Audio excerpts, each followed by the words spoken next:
You're listening to an archived CabralConcept podcast.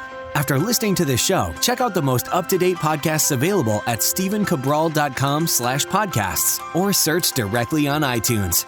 And now, welcome to the CabralConcept, where board-certified naturopath and integrative health practitioner Dr. Stephen Cabral shares how he was diagnosed at the age of 17 with a life-altering illness and given no hope for recovery. It was only after studying and traveling all over the world did he discover how to combine ancient Ayurvedic healing practices with state-of-the-art naturopathic and functional medicine to fully rebalance the body and re-energize it with life. It's time to discover how to get well, lose weight, and finally feel alive again. And now, here's your host, Dr. Stephen Cabral.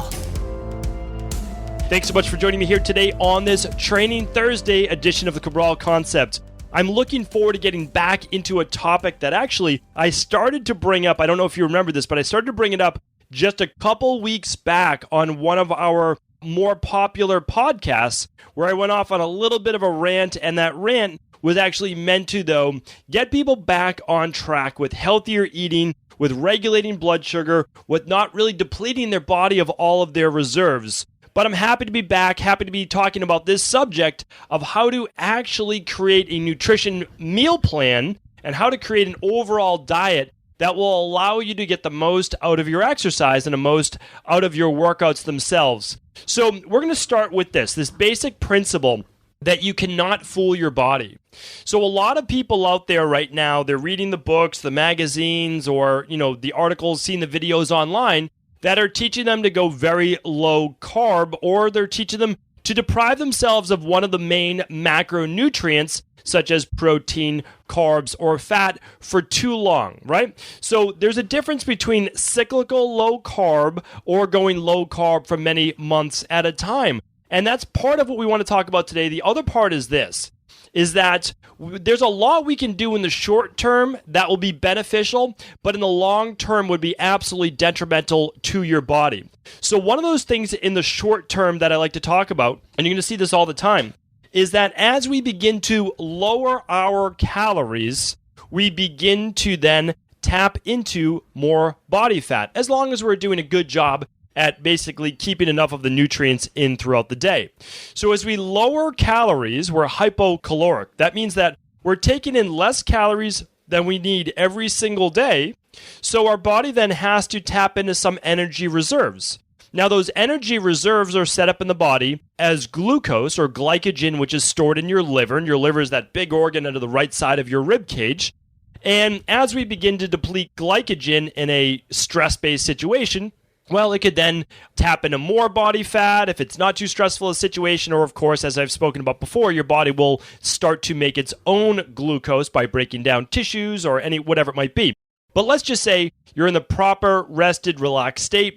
Once blood sugar is level, so we have that. That's why that's so important to look at your blood sugar in the morning if you're having difficulty burning body fat. You can go back to stevencabral.com/podcast for previous podcasts on that. But let's say that your body's at a rested state and your blood sugar's level and you're able to tap into body fat. Okay, great. So what happens then is your body, when it has less calories coming in than you're asking for, then your body needs your basal metabolic rate and your resting metabolic rate. Those right there are basically greater than the calories you're taking in through your carbs, your protein, and your fats. Well, there's going to start to tap into body fat, because body fat, when you look at it, it's not necessarily a bad thing. It's stored energy. And it was there for survival-based purposes, essentially, where we'd be able to eat during times of plenty, and then when there'd be times of less food, our body would then tap into that stored energy, which is body fat, in order to use that for fuel to keep us going. Now, the interesting thing is, too, when we look at carbs, protein, and fat from our foods, carbs and protein provide 4 calories per gram, where fat provides more than double that at 9 calories per gram. So you can see how much energy there is essentially in fat. It's also why we don't necessarily want to overdo that in most circumstances, nor do we want to overdo it. We don't want to take fat down to 0% of our diet, and I don't think that we want to make it the 70+% that we see in a lot of nutrition plans right now as well either. So we can always find that space in the middle, which always makes the most sense, which has the most reasonable research behind it in the long term. I'm going to talk about both short and long term today. So I want you to keep in mind this. A lot of times we're trying to burn body fat. We're trying to transform our bodies so we get ourselves in the best shape possible. Nothing wrong with that. Admirable goal. I think it's great as long as it's not overdone. Here's how it's often overdone. Think about this. We're ramping up our workouts. So that means we're doing harder workouts because we want to burn that body fat. We want to transform our body, right? But at the same time, we're dropping our calories or we're dropping our carbohydrates. So now we have two different signals to the body, okay? This is where it gets confusing for our body and our brain. So our brain is getting these proprioceptors from outside of our cells. Basically, it's called the peripheral nervous system. It's taking in all these new input. The input is we've got a lot of hard work to do, okay? That's the input. Now, what is it going to ask when there's a lot of hard work to do? Really hard workouts, a lot of manual labor. It's going to say, okay, great. So we are going to be expending more calories. And your body says, no problem at all. Let's increase appetite. And at the same time, let's allow our body then to be able to burn more calories. So everything's good at that point. It says, okay, increase appetite, take in more food. Now we're going to be able to meet our metabolic demands. Remember, metabolism isn't just about weight loss. Metabolism is about the overall systemic function of your body. It's about mitochondrial ATP production. It's about how the body functions, right? That's your metabolism. It's movement. It is transformation. In Ayurveda, it is the pitta-based phase. It's transforming food into energy, right? That's part of the metabolism. So your body says, okay, you're going to do more manual labor. You're going to do harder workouts, which is mimicking manual labor. Great. We'll just increase our appetite and we need to take in more calories to meet the demand so we stay at a metabolic homeostasis or equilibrium. But you then say, no, but I'm going to lower my calories. So if I increase my metabolic demand and I lower my calories, I should burn more body fat. And you're absolutely right. That is exactly what's going to happen, but in the short term. In the long term, that's not what's going to happen. So in the long term, here's what happens. And again, what is the long term? Well, for a lot of women that I see in my practice, the long term starts after 3 to 4 weeks. They get immediate benefit by increasing their exercise and going lower carb for 3 to 4 weeks. And that's exactly what we do in my practice. And I always teach you that. I teach you exactly what we do. So that's exactly what we do. But a lot of times after that, here's what happens to the body. And this goes for both men and women. Men, sometimes it takes a little bit longer, and I'll explain why. And I've had some great conversations about that with other people in the field. I did an interview. You can just go to stevencabral.com/980. Yes, it was an interview I did on Mind Pump, and I put that right on episode 980. And let's get into this, though. You're asking more of your body, but yet you're putting less into it.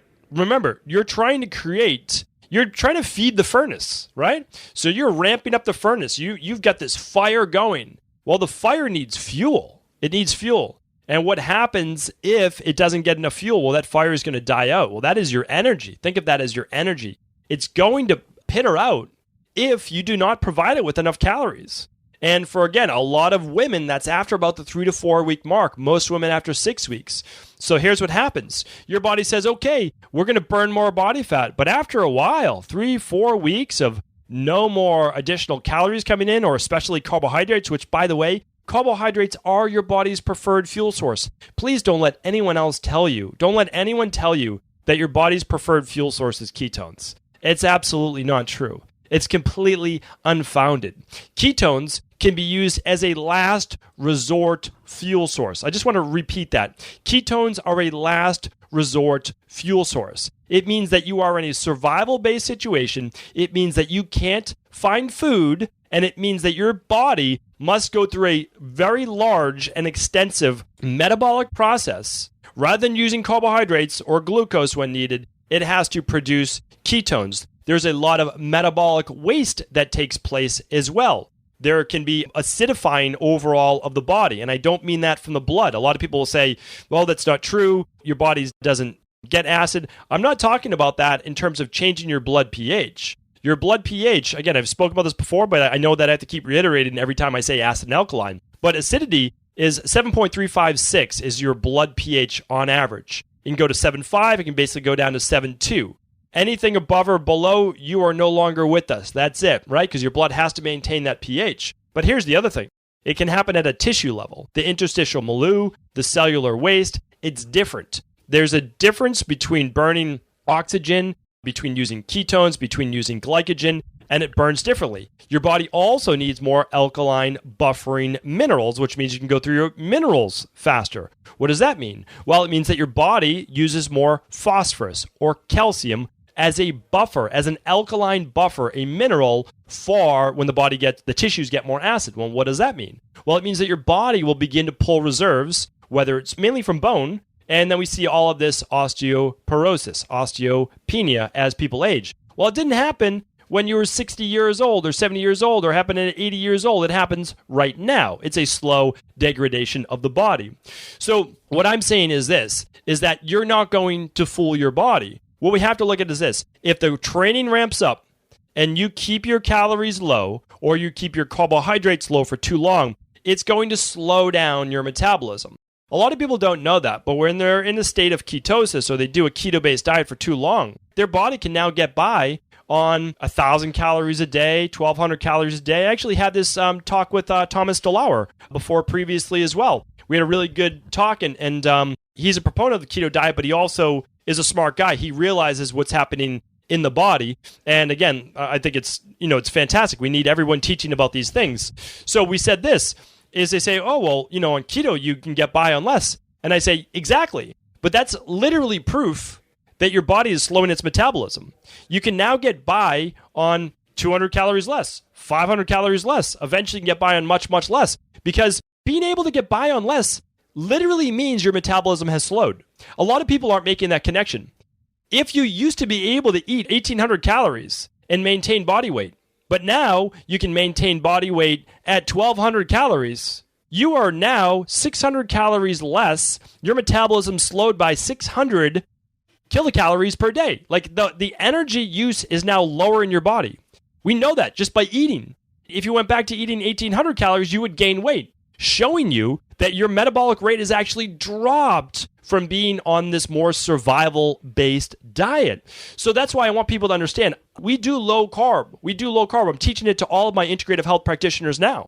But we do it for 3 weeks. We do it the smart way. We tell the body, and again, this, how did I figure this out? We've done now more than 250,000 client appointments. I did not know this in the beginning because we have a massive research study of our own going on with 250,000 client appointments. So I saw things go downhill or plateau around the 3 to 4 week mark after a low carb, meaning like mainly just vegetables, right? And we were doing this before all the keto talk. We were doing this back when Atkins was in its heyday. But we also looked at the research. We said, well, eating that much bacon is absolutely not healthy, right? Like most people enjoy the taste of bacon. A lot of people do. It's salty, crunchy, whatever, right? But here's the thing. We know that it's not healthy. Bacon, everything is not healthy. But people are like, no, it's okay because of this, this, and this. Listen, it doesn't necessarily make it okay, and you don't need to eat it at every meal, right? Like that's the thing as well. And it's not paleo. People are like, oh, no, I have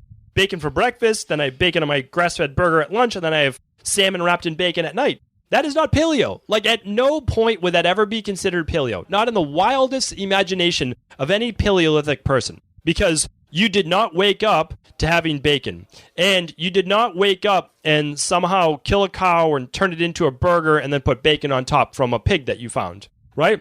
And then at dinner, you weren't catching salmon at will and then again wrapping it in bacon. Like that's just not a Paleolithic diet. A Paleolithic diet would have been hunting and gathering all day, then eating somewhere later that day. If you caught anything, most of the time you wouldn't probably. And so what would you get? Well, you would get whatever was available. You'd get some root-based vegetables. You'd get some berries. You'd get some grubs. No one ever talks about that. But eating insects back in the day would be a major protein fuel source, right? And they weren't going to get away from you like animals with 4 legs. Like you have to also go back to the common sense theories, which I keep going back to. I say, okay, this makes sense. I like the research. I get it. Does this even make sense, though? Meaning like, well, what about all the times before we even had fire? Like, what were we doing? Well, we would be eating raw meat. How easy would it be for you to bite through the hide of an animal and chew on some of that muscle meat and try to swallow it? Not the easiest thing in the world, which is also why people used to go for the organ meats first. Those are easier to digest. They contain more nutrients. Very, very simple. A lot of people don't like to talk about this either, but they would eat the pre-digested foods in the stomach or intestines of animals. Like that was something that was practiced as well. Never mind that no one ever talks about this, but humans would have been the original scavengers. When another animal had already killed an animal, we would go in and see what was left, and we would eat the marrow from the bones, and we would eat things like that. Again, I know that this is not a lot of things that people like to talk about, but it's still the truth. And so I just we really need to go back to our notions of what real human nutrition is. And that's why I tell people, if the majority of your diet is not the gathering diet, not the hunting diet, but the gathering diet, then you're eating too much of the hunting diet, which absolutely would not have been as abundant as it is today, especially since farming would be, a 10,000-year-old, maybe a little longer practice or so. So what I'm looking at is to get back to produce, but we'll get to that in a moment. So hopefully now you're beginning to understand, if you ramp up your output, your body's going to look for more calories. Now, what do we do for that? Here's what we do. So we do the 3 weeks of the lower carb, something like the Dr. Cabral detox. It doesn't have to be that. You can do your favorite plan that you want. I don't mind that at all. But it teaches you the concepts, and that's simply all I want to do. I honestly, the best thing that people can do is to say, okay, I learned a healthier style of eating. That's my goal with the Dr. Cabral detox. I learned a healthier style of nutrition. I learned the easier to digest foods in the morning. I learned that I don't need to eat meat at every single meal, right? That's what we're trying to teach. Okay, so you're doing the lower carb for the 3 weeks. And then you're saying, okay, but I don't want my body to drop into a survival-based state, but I still want to keep my exercise up. Great. Keep your exercise up, because that is going to increase metabolic demand. That's a good thing. Plus, as you break down muscle tissue during your resistance-based workouts or your interval sprints, because interval sprints are still an anaerobic-based exercise, if you sprint hard and you work at 100%, you will absolutely break down some muscle tissue. That's not a bad thing.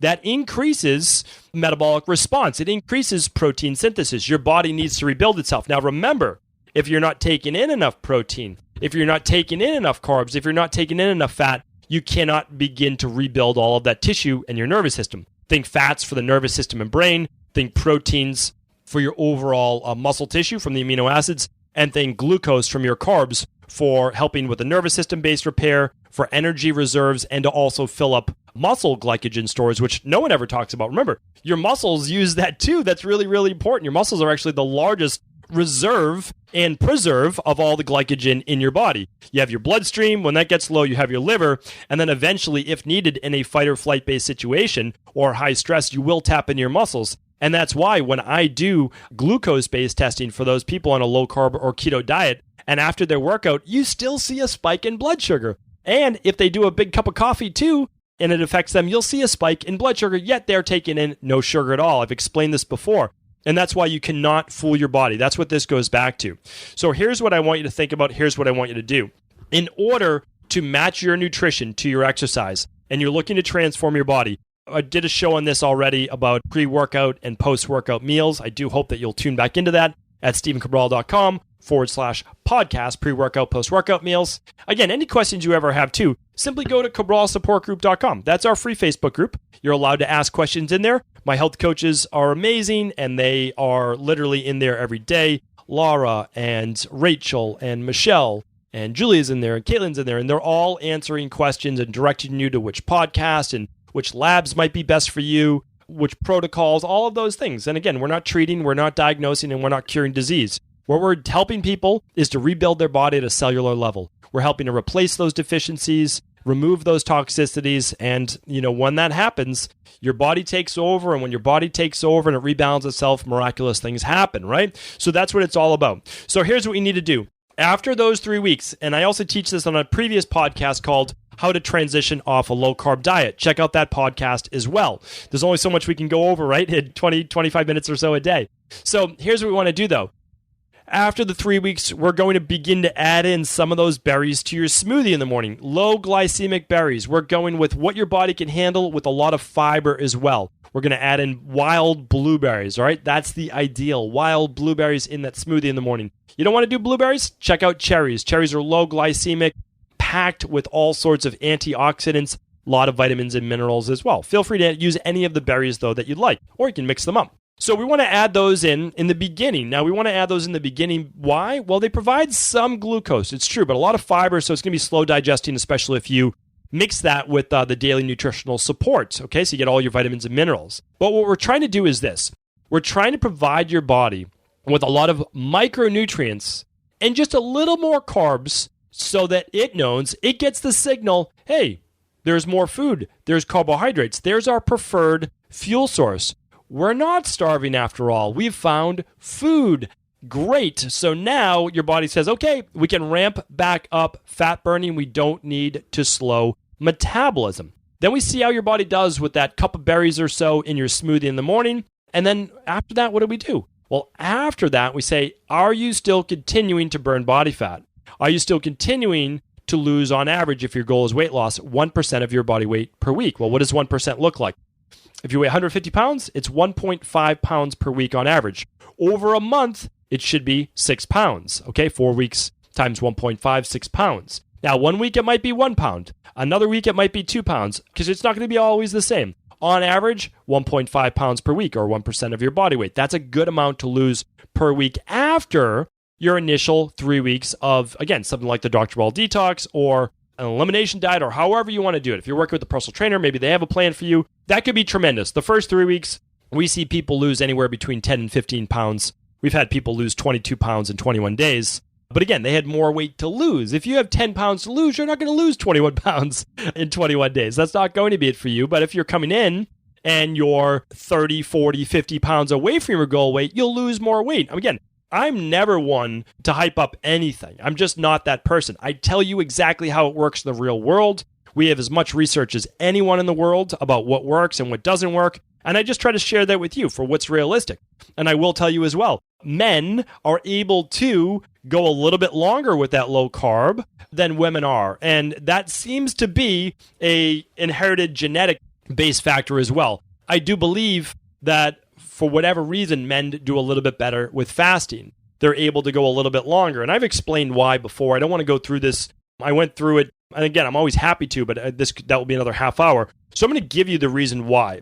And it's actually on episode 978. So StephenCabral.com/978. That's how stress and dieting leads to infertility and low hormones. Yes, it leads to low testosterone in men, but the biggest way we see it is hypothyroidism, low thyroid, and we see a lack of progesterone, infertility, estrogen dominance in women. So that episode exactly lines it out. So I outlines the whole how it works. So please check out that episode if you're wondering if you have any of the symptoms of estrogen dominance, such as acne around the chin, or some weight gain, or water retention, or cellulite, or low mood, moodiness, of increased facial hair growth, any of those things, or of course, infertility or amenorrhea. 978, that podcast explains all of those things. So after you do your berries and you're still losing weight, your body's loving a little bit more carbohydrates in there, we'll then try doing more berries, more low glycemic berries, or a half a cup of a sweet potato or so at lunch. Now, the berries won't be at lunch because we're not going to mix those with the whole food meal. Fruit is best on its own or at least 20 minutes before a meal. So what we often do is we sometimes do the berries an hour. So if you're looking to lose weight, we typically wait an hour after the workout to eat, keep that fat burning potential going, and that's when you could do another cup of berries or so.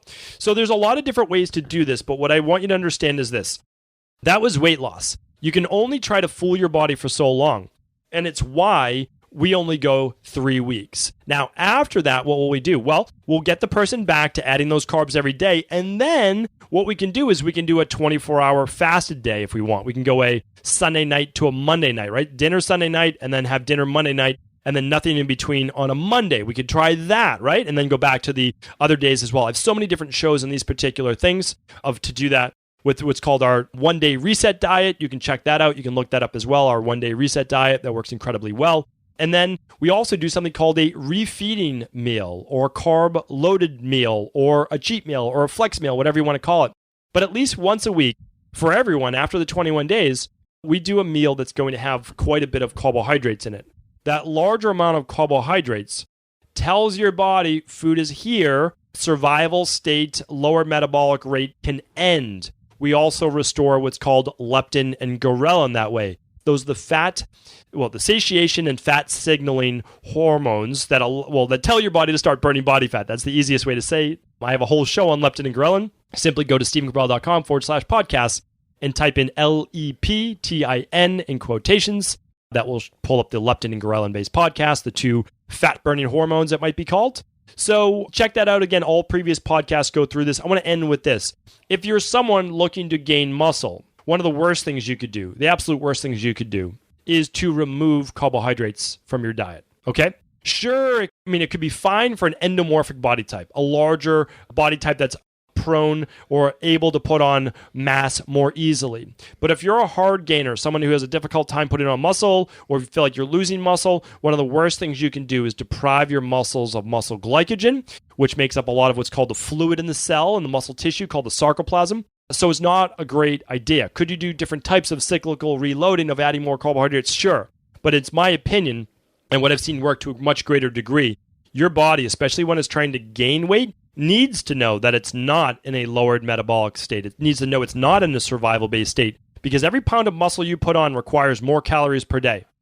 If the muscle you're putting on requires more calories and you're in a survival-based state, your body's going to see that as a detriment, because now you need more calories, which means you need to find more food every single day in order to survive. You always have to think of this as a survival-based mechanism. Our bodies were meant to survive. They're meant to keep us alive, and that's why you cannot fool them for that long. So if you're trying to gain weight, make sure you're eating carbohydrates, if not at all, at most meals per day. And I would even say before pre-workout nutrition, you should be including carbohydrates so that your body has enough glucose and liver glycogen in order to use that during the workout as needed so that you do not tap into any muscle tissue. So again, the harder your workouts, the more calories you need, the more nutrition you need in terms of macronutrients, fats, proteins, and carbs, as well as micronutrients that come from your food, which are your vitamins, your minerals, your essential fatty acids, etc., which is why, again, no matter what you're doing, I do recommend what's called the Dr. Cabral Daily Protocol. You can at least just check out what it is. You might pick out your favorite brands that you like. That's totally fine with me, but look at what it is, because it's a mineral, it's a vitamin, it's a protein, it has all the amino acids and antioxidants in the daily nutritional support shake. And then the daily fruit and vegetable blend is 22 organic fruits and vegetables. So you're getting the best of functional medicine, the best of whole food, and the daily probiotic support for good gut health so you can better absorb and make all of your other vitamins, your B vitamins, your vitamin K, your B12, all those great things. So here's the thing. I want to leave you with this, is that I want you to be smart about how you're training. The harder your workouts, that's why when we're going for weight loss, we don't go super hard workouts every single day, because it's going to increase appetite and it can increase metabolic demand. Now, the appetite might not increase right after the workout, and the reason is that you're still in that fight or flight, so your appetite's actually going to be suppressed, right? Which is why you might be hungry later at night when you get to sit down, when your body's in then the parasympathetic, when that's, of course, not the time we want you to be eating is right before bed. So you have to look at that. So what I want you to do is, bottom line is this, is that you need to be smart. You can't fool your body. You certainly can't fool it for that long. And that's why the 3 weeks or so of the lower carb is all we recommend in our practice. And then start to gradually add back those carbohydrates. Full podcast on how to do that, how to transition off a low carb diet. And the other thing is this, I just want to leave you with this last piece as well, is that this is your body for life, right? These are your joints for life. These are your intestines, your gut, your ATP. This is how your body is going to work for life. And yes, you get cell turnover every 3 to 4 months or so, and you get the rejuvenation. But you have to keep in mind, you need to treat your body well.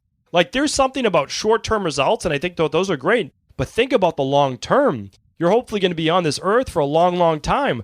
Don't wear out this body right now. I'm telling you right now.